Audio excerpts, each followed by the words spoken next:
Section 4 of Mr. Spaceship by Philip K. Dick. Section 4. I'm sorry, sir, but now the ship has gotten away. Look down at the board. Gross stared down, Kramer over his shoulder. The black dot had slipped through the white dots and had moved off at an abrupt angle. The white dots were broken up, dispersing in confusion. He's an unusual strategist, one of the officers said. He traced the line. It's an ancient maneuver, an old Prussian device, but it worked. The white dots were turning back. Too many Yuck ships out that far, Gross said. Well, that's what you get when you don't act quickly. He looked up coldly at Kramer. We should have done it when we had him. Look at him go. He jabbed a finger at the rapidly moving black dot. The dot came to the edge of the board and stopped. It had reached the edge of the charted area. See? Now what? Kramer thought, watching. So the old man had escaped the cruisers and gotten away. He was alert, all right. There was nothing wrong with his mind, or with his ability to control his new body. Body.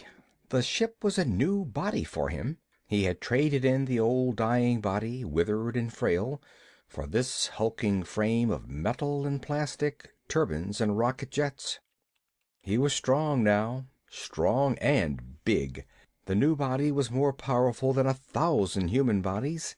But how long would it last him? The average life of a cruiser was only 10 years.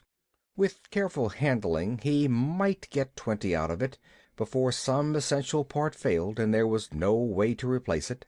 And then what? What would he do when something failed and there was no one to fix it for him? That would be the end. Someplace far out in the cold darkness of space, the ship would slow down, silent and lifeless, to exhaust its last heat into the eternal timelessness of outer space. Or perhaps it would crash on some barren asteroid, burst into a million fragments. It was only a question of time. Your wife didn't remember anything? Gross said. I told you, only that he kept a goat once. A hell of a lot of help, that is. Kramer shrugged. It's not my fault. I wonder if we'll ever see him again. Gross stared down at the indicator dot, still hanging at the edge of the board. I wonder if he'll ever move back this way. I wonder too, Kramer said. That night Kramer lay in bed, tossing from side to side, unable to sleep. The moon gravity, even artificially increased, was unfamiliar to him, and it made him uncomfortable. 1,000 thoughts wandered loose in his head as he lay fully awake. What did it all mean? What was the professor's plan? Maybe they would never know. Maybe the ship was gone for good. The old man had left forever, shooting into outer space. They might never find out why he had done it, what purpose, if any, had been in his mind. Kramer sat up in bed. He turned on the light and lit a cigarette. His quarters were small, a metal-lined bunk room, part of the moon station base. The old man had wanted to talk to him. He had wanted to discuss things, hold a conversation, but in the hysteria and confusion all they had been able to think of was getting away. The ship was rushing off with them, carrying them into outer space. Kramer set his jaw. Could they be blamed for jumping? They had no idea where they were being taken, or why. They were helpless, caught in their own ship, and the pursuit ship standing by waiting to pick them up was their only chance. Another half hour and it would have been too late. But what had the old man wanted to say? What had he intended to tell him in those first confusing moments when the ship around them had come alive, each metal strut and wire suddenly animate, the body of a living creature, a vast metal organism? It was weird, unnerving. He could not forget it even now. He looked around the small room uneasily. What did it signify, the coming to life of metal and plastic? All at once they had found themselves inside a living creature, in its stomach, like Jonah inside the whale. It had been alive, and it had talked to them, talked calmly and rationally as it rushed them off, faster and faster, into outer space. The wall speaker and the circuit had become the vocal cords and the mouth wiring the spinal cord and nerves, the hatches and relays and circuit breakers, the muscles. They had been helpless, completely helpless. The ship had, in a brief second, stolen their power away from them and left them defenseless, practically at its mercy. It was not right. It made him uneasy. All his life he had controlled machines, bent nature and the forces of nature to man and man's needs. The human race had slowly evolved until it was in a position to operate things, run them as it saw fit. Now, all at once, it had been plunged back down the ladder again, prostrate before a power against which they were children. Kramer got out of bed. He put on his bathrobe and began to search for a cigarette. While he was searching, the vidphone rang. He snapped the vidphone on. Yes. The face of the immediate monitor appeared. A call from Terra, Mr. Kramer. An emergency call. Emergency call? For me? Put it through. Kramer came awake, brushing his hair back out of his eyes. Alarm plucked at him. From the speaker a strange voice came. Philip Kramer, is this Kramer? Yes, go on. This is General Hospital, New York City, Terra. Mr. Kramer, your wife is here. She has been critically injured in an accident. Your name was given to us to call. Is it possible for you to... How badly? Kramer gripped the vidphone stand. Is it serious? Yes, it's serious, Mr. Kramer. Are you able to come here? The quicker you can come, the better. Yes, Kramer nodded. I'll come. Thanks. The screen died as the connector was broken. Kramer waited a moment. Then he tapped the button. The screen relit again. Yes, sir, the monitor said. Can I get a ship to Terra at once? It's an emergency. My wife... There is no ship leaving the moon for 8 hours. You'll have to wait until the next period. Isn't there anything I can do? We can broadcast a general request to all ships passing through this area. Sometimes cruisers pass by here, returning to Terra for repairs. Will you broadcast that for me? I'll come down to the field. Yes, sir, but there may be no ship in the area for a while. It's a gamble. The screen died. Kramer dressed quickly. He put on his coat and hurried to the lift. A moment later he was running across the general receiving lobby, past the rows of vacant desks and conference tables. At the door the sentry stepped aside and he went outside, onto the great concrete steps. The face of the moon was in shadow. Below him the field stretched out in total darkness, a black void, endless, without form. He made his way carefully down the steps and along the ramp along the side of the field to the control tower. A faint row of red lights showed him the way. 2 soldiers challenged him at the foot of the tower, standing in the shadows, their guns ready. Kramer? Yes. A light was flashed in his face. Your call has been sent out already. Any luck? Kramer asked. There's a cruiser nearby that has made contact with us. It has an injured jet and is moving slowly back toward Terra, away from the line. Good, Kramer nodded, a flood of relief rushing through him. He lit a cigarette and gave one to each of the soldiers. The soldiers lit up. Sir, one of them asked, is it true about the experimental ship? What do you mean? It came to life and ran off? No, not exactly, Kramer said. It had a new type of control system instead of the Johnson units. It wasn't properly tested. But, sir, one of the cruisers that was there got up close to it, and a buddy of mine says this ship acted funny. He never saw anything like it. It was like when he was fishing once on Terra, in Washington State, fishing for bass. The fish were smart, going this way and that. Here's your cruiser, the other soldier said. Look. An enormous, vague shape was settling slowly down onto the field. They could make out nothing but its row of tiny green blinkers. Kramer stared at the shape.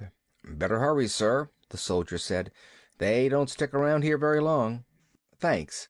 Kramer loped across the field toward the black shape that rose up before him, extended across the width of the field. The ramp was down from the side of the cruiser, and he caught hold of it. The ramp rose, and a moment later Kramer was inside the hold of the ship. The hatch slid shut behind him. As he made his way up the stairs to the main deck, The turbines roared up from the moon out into space. Kramer opened the door to the main deck. He stopped suddenly, staring around him in surprise. There was nobody in sight. The ship was deserted. "Good God," he said. Realization swept over him, numbing him. He sat down on a bench, his head swimming. "Good God." The ship roared out into space, leaving the moon and Terra farther behind each moment, and there was nothing he could do.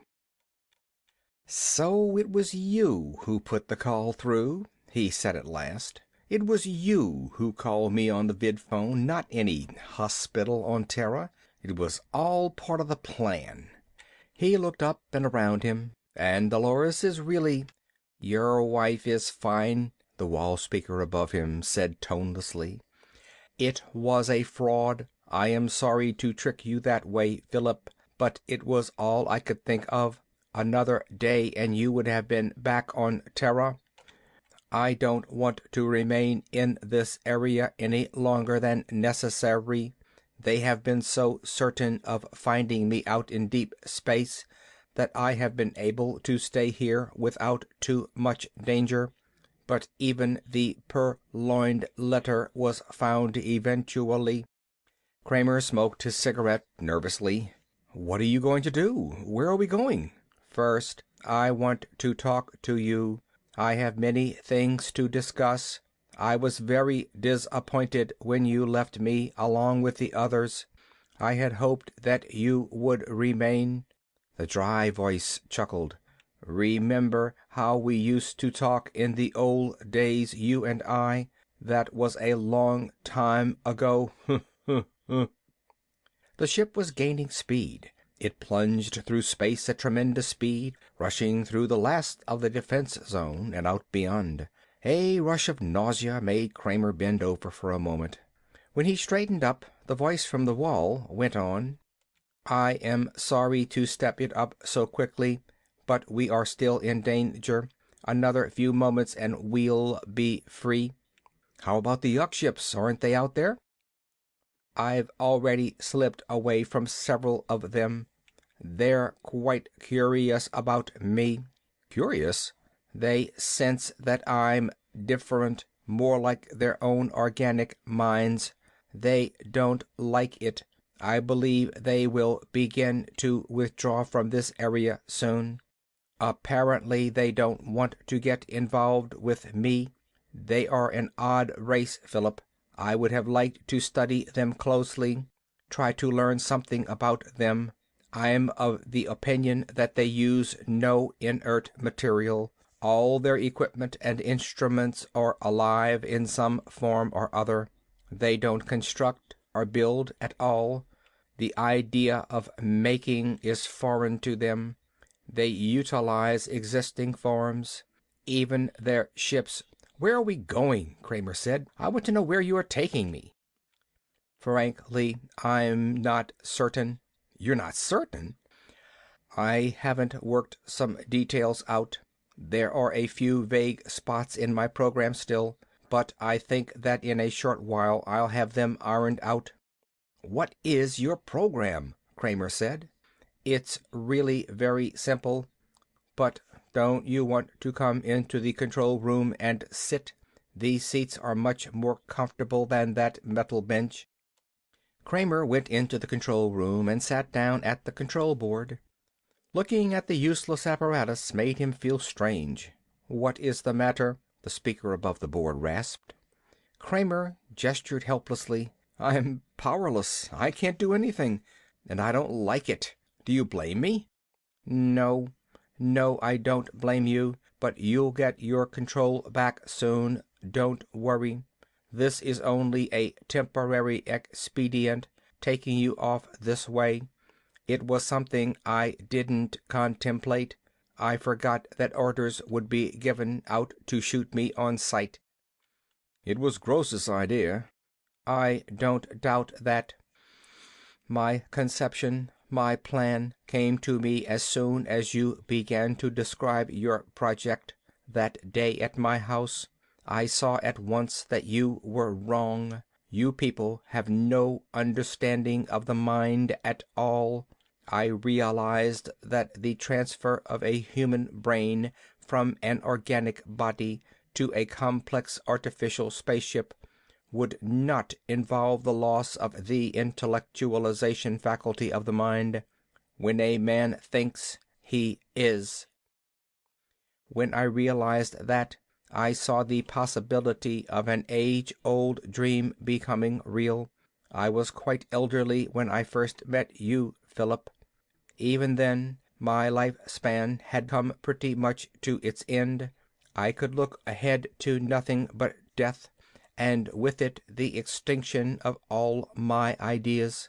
I had made no mark on the world, none at all. My students, one by one, passed from me into the world to take up jobs in the great research project, the search for better and bigger weapons of war. The world has been fighting for a long time, first with itself, then with the Martians, then with these beings from Proxima Centauri whom we know nothing about. The human society has evolved war as a cultural institution, like the science of astronomy or mathematics. War is a part of our lives, a career, a respected vocation. Bright, alert young men and women move into it, putting their shoulders to the wheel, as they did in the time of Nebuchadnezzar. It has always been so. But is it innate in mankind? I don't think so. No social custom is innate. There were many human groups that did not go to war. The Eskimos never grasped the idea at all, and the American Indians never took to it well. But these dissenters were wiped out, and a cultural pattern was established that became the standard for the whole planet. Now it has become ingrained in us. But if someplace along the line some other way of settling problems had arisen and taken hold, something different than the massing of men and material to... "What's your plan?" Kramer said. "I know the theory. It was part of one of your lectures." "Yes. Buried in a lecture on plant selection, as I recall. When you came to me with this proposition, I realized that perhaps my conception could be brought to life after all. If my theory were right, that war is only a habit, not an instinct, a society built up apart from Terra, with a minimum of cultural roots, might develop differently. If it failed to absorb our outlook, if we could start out on another foot, it might not arrive at the same point to which we have come, a dead end, with nothing but greater and greater wars in sight, until nothing is left but ruin and destruction everywhere. Of course, there would have to be a watcher to guide the experiment at first. A crisis would undoubtedly come very quickly, probably in the second generation. Cain would arise almost at once. You see, Kramer, I estimate that if I remain at rest most of the time on some small planet or moon, I may be able to keep functioning for almost 100 years. That would be time enough, sufficient to see the direction of the new colony. After that, well, after that it would be up to the colony itself. Which is just as well, of course. Man must take control eventually on his own. 100 years, and after that they will have control of their own destiny. Perhaps I am wrong. Perhaps war is more than a habit. Perhaps it is a law of the universe that things can only survive as groups by group violence.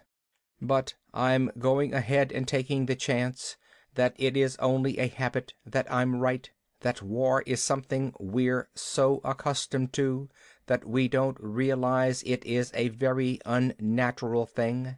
Now, as to the place, I'm still a little vague about that. We must find the place still. That's what we're doing now. You and I are going to inspect a few systems off the beaten track, planets where the trading prospects are low enough to keep Terran ships away. I know of one planet that might be a good place. It was reported by the Fairchild Expedition in their original manual. We may look into that for a start. The ship was silent. Kramer sat for a time, staring down at the metal floor under him. The floor throbbed dully with the motion of the turbines. At last he looked up.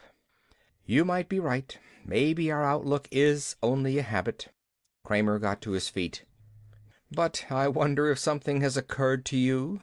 What is that? If it's such a deeply ingrained habit, going back thousands of years, how are you going to get your colonists to make the break, leave Terra and Terran customs?